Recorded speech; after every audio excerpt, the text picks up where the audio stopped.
It's about the maturity of discipleship that comes about of 100 years of reconciling the Olam to Yahweh's spiritual realm to become Yisraelite Yahweh's and then to become Brit Milah. Go to Galutia. Galutia. Meaning the exiles of Yah. Galutia meaning the returning Ephraimite exiles of Yah. Not Galatians. These were the 10 tribes returning to Yahweh. Galutia. Galatians. The returning. The Hebrew word for exile is galut. Galut, the exiles of Yah. Is anyone enjoying? Yes. Let's try that side of the room. Is anyone enjoying? Yes. Toda Rabah, Yahweh. Galut 3:5. Yeah. Galut 3:5. He that supplies you with the Ruach HaKodesh and works great nisim, miracles among you. Does he do it by works of law, meaning man's works? Or by hearing and emunah? Even, listen, as Abraham believed Yahweh, he was saved by faith. It was counted to him for tzedakah. Know therefore that those who are of the same emunah, the same are b'nei Abraham. In order to have the same emunah, completely harmonizing the spiritual with the physical, you become b'nei Abraham. And the scripture foreseeing Yahweh would justify the heathen through emunah, proclaimed the Besarot to Abraham, saying, in you all nations shall be blessed and mixed. So then they who are of the emunah, of the faith, are blessed with faithful believing Abraham. For as many as are followers of the works of law are under a curse. What works of law? Now the church says, the Torah. But the works of law were what they were saying was you've got to be circumcised, whether you could believe in Buddha, Confucius, Hare Krishna, and John Kerry. It doesn't matter. It doesn't matter what you believe, how you live, what rules you follow, the Qumran society, the Sadducees. It doesn't matter what you believe, what set of rules you follow, as long as you're circumcised. So he said, these are works of law. These are works of law. The term works of law, look at me, appears nowhere in the Torah. Nowhere. That term in Galatians called works of law appear nowhere in the first covenant. It is a new term introduced to some men, some club making up a list of rules to be acceptable to Yahweh. So these folks were saying, don't worry about harmonizing the aspects of your earth and bringing restoration. Just go ahead and get circumcised and everything else doesn't matter. And Paul said these are works of law. Yahweh's law doesn't speak in this manner. Yahweh's law says, believe, walk for 100 years with me, and one day I'll count you worthy of having the outward mark of an inward realization of who you are. Yes. Walk with me for a while, and then I'll show the world who you are. Amen. Be restored, and then I'll show the world who you are. Yes. Amen. These circumcision clubbers said no. If you submit to our rules, you follow the teacher of righteousness, you take 5 baths a day, and I'm not being facetious, that's what the Qumran community that was in the wilderness was doing in the community rules. 5 mikvahs a day, don't touch a Pharisee. If you see a Pharisee, walk the other way. If you see a Sadducee, walk upside down, walk on your head. Then all these rules. Take a shower real quick. And if you want to serve Yahweh, you cannot touch a woman. And Yahweh said, touch a woman. I got better than that. How about take a woman and be a chad? But they said, don't touch a woman. Take 5 baths. All these works of law, not the Torah. The Torah is spirit. Read Romans chapter 7. It says the Torah is holy, kadosh, and spiritual. Amen. You can't. The Torah is not legalism versus the Ruach, or the Holy Ghost. The Holy Ghost. There's nothing holy about no ghost. If it's a ghost, it ain't holy. Give up that ghost. So he's saying, if you follow the works of law, meaning all these sects who tell you how to be right with Yahweh, you're under a curse. You're under a curse. Cursed is everyone who continues not in all the things that are written in the scroll of the Torah to do them. The curse is not in getting circumcised. The curse is in not following Torah and following man's Torah. That's where the curse is. Amen. He said, you want a curse? Here's the curse. You better get circumcised, but at the right time, in the right order. Amen. Because you're really cursed if you don't follow the Torah. But these fellows are telling you you're cursed if you don't follow them. So he's contrasting the Torah, which is the Ruach, to the works of law. Works of law? Every church has works of law. No dancing, no blockbuster, no chewing gum. Okay. Works of law. Lowercase L. No beards. You have a beard, you can't come in. No jewelry. It's too Jewish. No jewelry. When was the last time you saw a pastor with a long beard?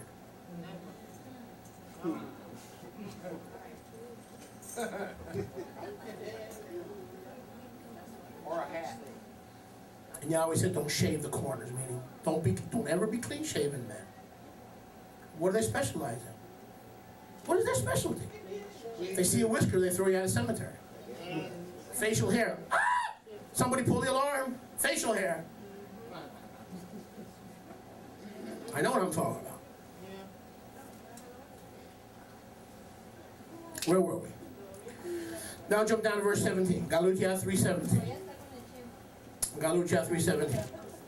This I say, listen, that the Avrahamic covenant that was confirmed by Yahweh through HaMoshiach in Torah came 430 years later, cannot, listen very carefully, more carefully than you're listening now, cannot disannul or nullify the Avrahamic covenant to make it and the promise of no effect. Did you get that? Hello. Man. Hello. The coming of Moshiach cannot disannul the Abrahamic covenant. That's what it says. The coming of Moshiach in the Torah, meaning the Torah confirmed what? The coming of Moshiach. Man. The Torah confirmed the coming of Mashiach. Hallelujah.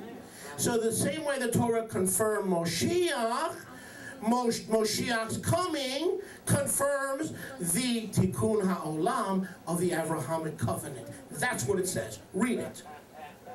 It says the coming of Moshiach, spoken of in Torah, came much later. The Torah came later than the Avrahamic covenant. The Avrahamic covenant was not overturned by the Torah. Neither was the coming of Moshiach designed to overturn the Torah. But Yahweh gave it to Abraham by purpose. What purpose does the Torah serve? Hello?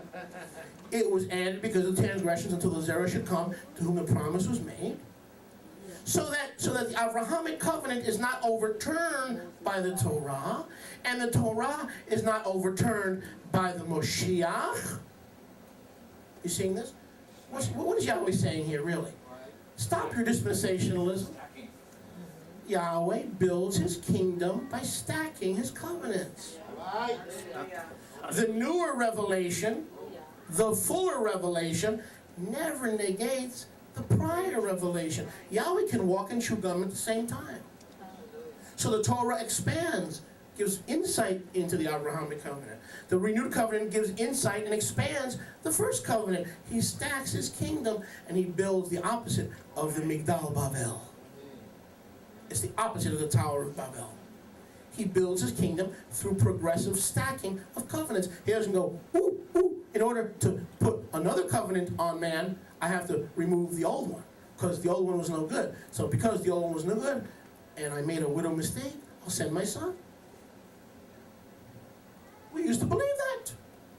Yeah. Baruch Hashem Yahweh. Mm-hmm. Oh yeah. So the Torah, neither the Torah or the renewed covenant can negate the Avrahamic covenant and the promise of the Tikun HaOlm, listen, but the renewed covenant and the Torah establish the promise of Tikun. Did you get that? The renewed covenant, the Brit Chadashah, establishes the promise of Tikun. Amen. Baruch Hashem Yahweh. I think I'll close with a little steak. How many like steak? Hallelujah. Turn to your neighbor and say, I like steak. I like steak. I like steak. Except, come on, he's a veggie boy. Veggie! Except on Pesach. He gets into that now. Huh? Oh, you caught him eating meat? No, he doesn't eat meat. He only eats meat once a year. Pesach. That's why he's healthy. Bereishis. Now let me close with a little steak. A little steak. This seems like the most misplaced piece of information you've ever seen. Go to the Torah. I'm sticking to today's Torah portion. Amen. Have you noticed? We keep it easy to keep things together when we stick to the Torah portion. And by the way, it's never too late to receive Brit Milah. But make sure you know you're an Israelite. Make sure you know who you are. Yeah. Walk this thing for a while. Make sure it's for you and your family. Okay, this is not a checkout counter. The place to check things out is in Publix. At the checkout counter, at the checkout line. This is the place to become renewed and restored Tikun in your Olam. This is a place to have your Olam Tikun. If you want to check things out, go to Winn-Dixie. There's plenty of things to check out. Amen? Baruch Hashem Yahweh.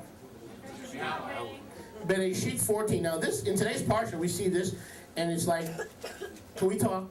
Yes, sir. It's like, what is this doing?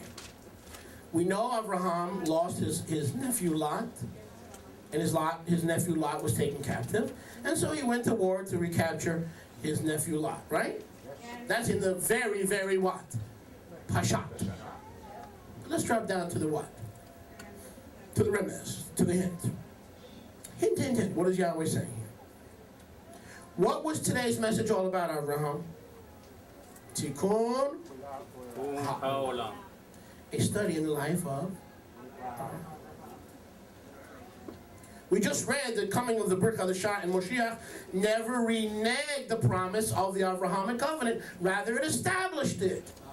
So the purpose of the coming of Moshiach was to establish the Tikkun in your life that Abraham enjoyed in his life. He wasn't in bondage. He wasn't in need of continual deliverance. Do you understand? The coming of the Brit Hadashah was so you could have the same restoration that he had. Hallelujah. So you can be called his child. Not just Yahweh's child, but his child.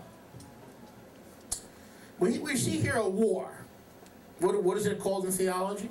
The war of the kings. 5 kings versus 4 kings. And Abraham was a nice family man, so he went to rescue his nephew Lot. Right? Sure. In the Pashat. That's what it is in the Pashat. Let's drop. Ready to drop? In the world, you shop till you drop. Here, you study till you drop with revelation. Talk to me. Here, dropping is a good thing. Baruch Hashem Yahweh.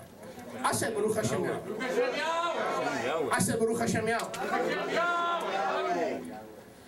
Bereshit 14. The battle of the kings. Religion calls this the battle of the king. But I submit to you that this battle here in today's parsha is a type or a shadow of the Tikun HaOlm and in the coming Messianic kingdom. We see in this battle not merely a physical battle, but a spiritual battle in the life of Abraham in order to bring Tikun by defeating the kings. In this battle, Yahweh took authority over the flesh of Abraham's enemies. Listen carefully. Yahweh took authority over the flesh of Abraham's enemies, the kings, in order to rescue his Israelite brother. Isn't that what we're all about? We're bringing restoration because our brother has been taken captive by different kings and different kingdoms. Amen. So this battle of the kings is the teaching Abraham what the end times will be like. Yahweh is teaching him what it's going to be in to his children, his seed, our generation.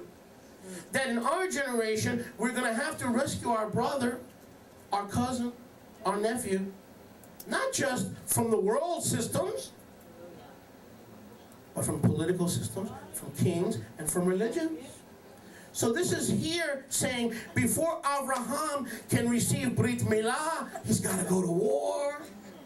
And the only way to harmonize the spirit world with your flesh is to go to war. Amen. And the war is to bring every member of your body into subjection, as it is written in 1 Corinthians 9, I buffet and beat my body, lest when I have preached to others, myself should become a castaway.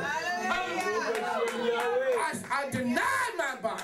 I deny it. I say no to it. I turn down its request. Lest I be the ultimate hypocrite. When I preach to others, I myself should be a castaway. So we don't run as those who buffet the air and punch the air. Don't you know that in every race, only one wins?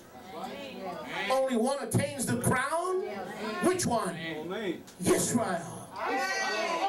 The overcomer who reaches and achieves this finish line.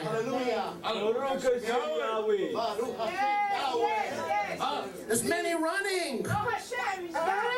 And they're running to get circumcised, but they haven't harmonized the flesh and the spirit to receive the outward mark of circumcision. That is the goal. Listen to me. When Yahweh gives you that mark of circumcision, it is the victor's crown of 1 Corinthians 9. It's not something to be shunned. Ew, it's the Jewish stuff. No, that is the crown. That you have grown, that you have been restored, that you're undergoing Tikun, that you now have crossed over, and Yahweh is appearing to you now, not just through dreams and visions. It's a clear message. Yahweh's voice is clear. Yeshua said, my sheep hear my voice. And they will not hear the voice of other shepherds. They will not follow the voice of other shepherds. I know my sheep, and they know me. Amen. So this battle, what is this battle? It is showing Abraham that in order to get the reward of the promised land and Tikun HaOlm, to become the father of all the other Tikuners, he's going to have to fight. Rachel told Timothy, fight the good fight of Emunah. Yes. Guard your doctrine. Guard your doctrine. For in doing so, you shall deliver yourself and those who hear you. Amen. Doctrine saves, and don't you ever forget it. Guard your doctrine. For in so doing, you will deliver yourself and those who hear you. Amen. No one will get me back to Sunday worship. Nobody. If my grandmama come back from the grave and gives me a whole quart of eggnog, she won't get me back. Amen. I've been Jewish and had no joy. I've been Jewish and been thrown out of Jewish schools for kicking the principal. You didn't think I'd ever do that, right?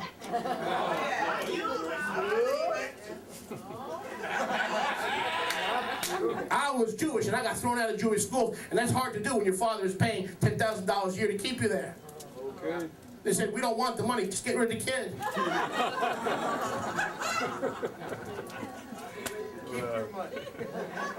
You gotta have some serious evil in you to get thrown out of 2 schools. And look what Yahweh did. Look what Yahweh did. What about the taxi driver? Let's not go there. Because if you go there, we gotta talk about the White Castle.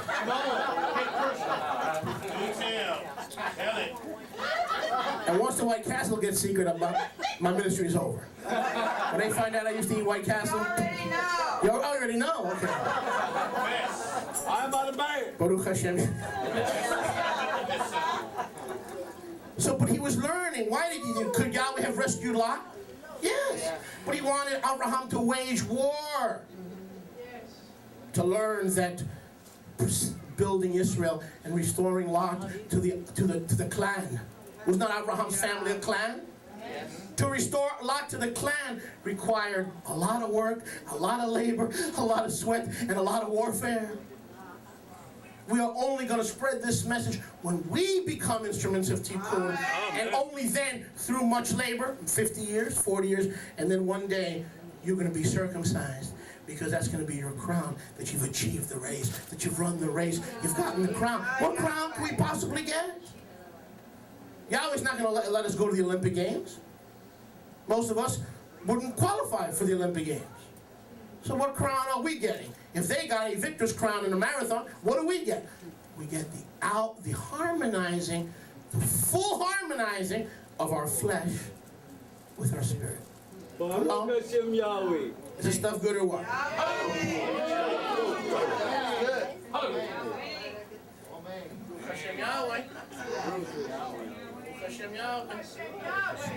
Preaching so good today, I'm getting all fogged up.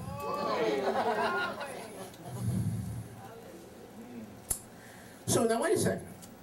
Yahweh took authority over the flesh and Abraham's flesh to get him to go rescue Lot. So that all monumental events, according to our sages, listen, take place in our life as believers in order to clarify the kingdom to come. Everything that happens in your life, somebody said somewhere, all things work together for good to those who love Yahweh. What does that mean? It means not all things are good. Some things S blank, you know the rest of it. Some things are not, but because he is working you into a repairer of the breach, into a child of Abraham. You got to go through the same war as Abraham. He didn't just graduate with circumcision one day and said, you'll be the father not just of one nation, but of many Israelite nations. Oh, man. How? Because he had to press through. Therefore, Philippians 3:14, we press forward to the mark. Hello.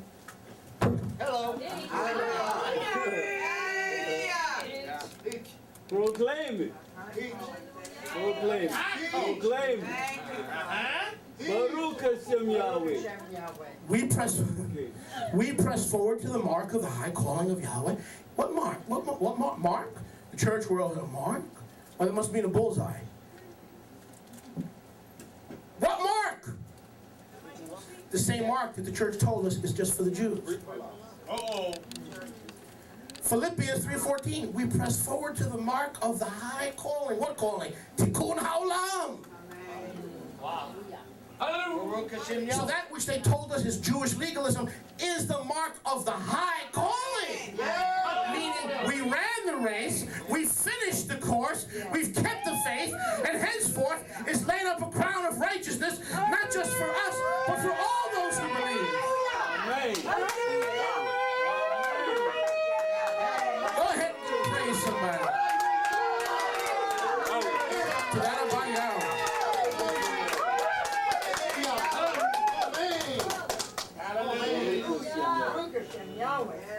Go with me quickly.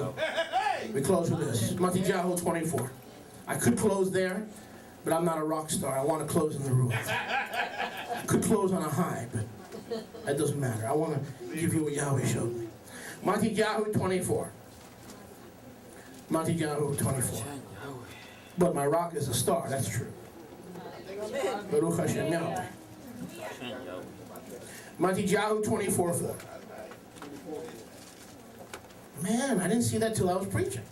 We press forward to the mark. What mark? What mark? Come on. The only mark of any covenant outward on the flesh is Brit Milah. Amen. What's the mark of the Torah? There's no outward mark of the Torah, is there? Hello? What outward mark is there of the Brit Chadashah? Brit Milah. Now you got it. So that the physical comes after the spiritual.